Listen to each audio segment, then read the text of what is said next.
Greetings, Earthlings! I'm back with another interface review for you guys.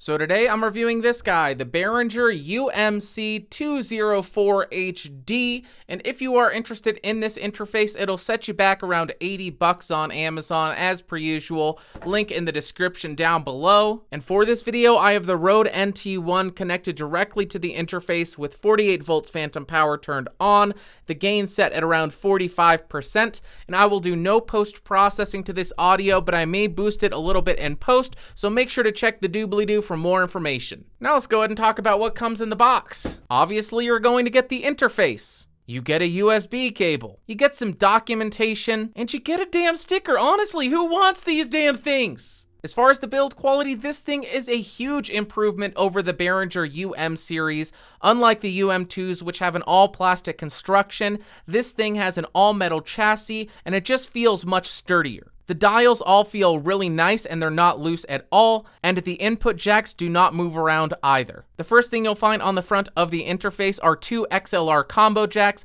which allow for XLR or 6.3mm inputs. The next thing you'll find are the controls for input 1 and 2. On the top, you have a button which will allow you to select between instrument and line level. Obviously, you're going to have this set for instrument if you're plugging in a guitar, and you'll have it set for line if you are connecting a microphone. Next, you'll find a pad activation button, and unfortunately, in the specs, it does not list the amount of pad that this offers. Next, you'll find two indicator lights, the first one being a clip indicator light, which will obviously illuminate to let you know that your signal is too loud and you are clipping. And then you have a signal indicator light, which will just tell you that the microphone is actually getting a signal to your interface. And then you have the gain control for that channel's input. The first thing you'll find on the mix segment portion of the interface is a stereo or mono button. This is obviously going to allow you to output either a stereo signal or a mono signal. Next, you'll find the mix dial, which allows you to adjust the amount of zero latency monitoring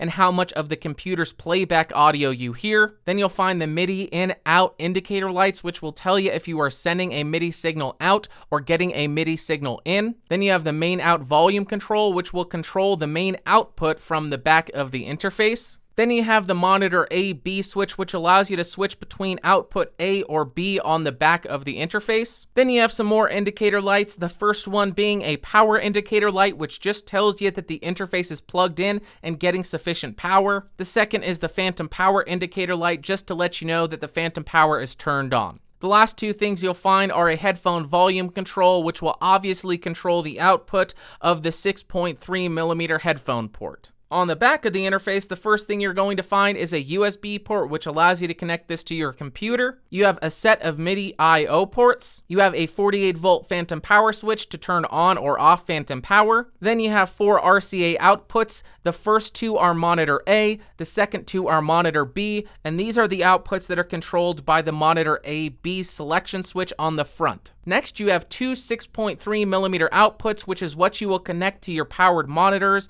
and what is controlled by the main out volume control on the front of the interface. And lastly, you have two 6.3mm insert ports, which allow you to connect to external signal processors. As far as specs, this thing has a bit depth of 24-bit, a sampling rate of 44.1 through 192 kilohertz, a 48 volt phantom power supply, and there is no other information in the spec sheet about gain or headphones or anything else. So as you can see, my gain is currently set at around 50%.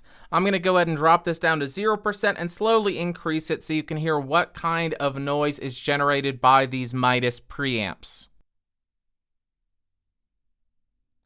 25%.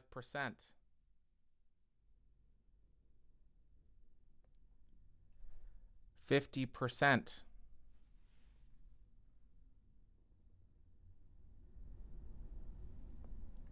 75%.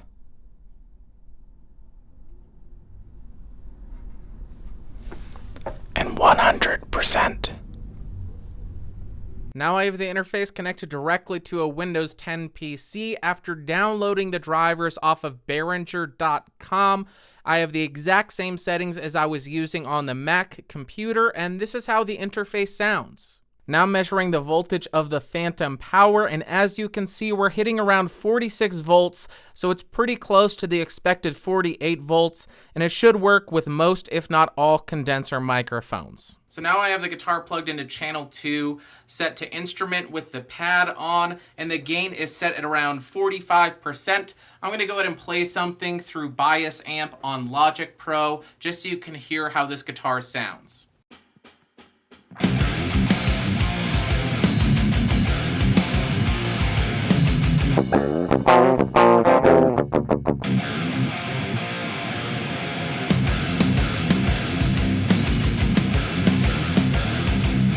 So overall, I think this is a pretty great budget interface. I love the fact that the Midas preamps are pretty quiet all the way up through 60% and still pretty usable all the way up through 85 or 90%.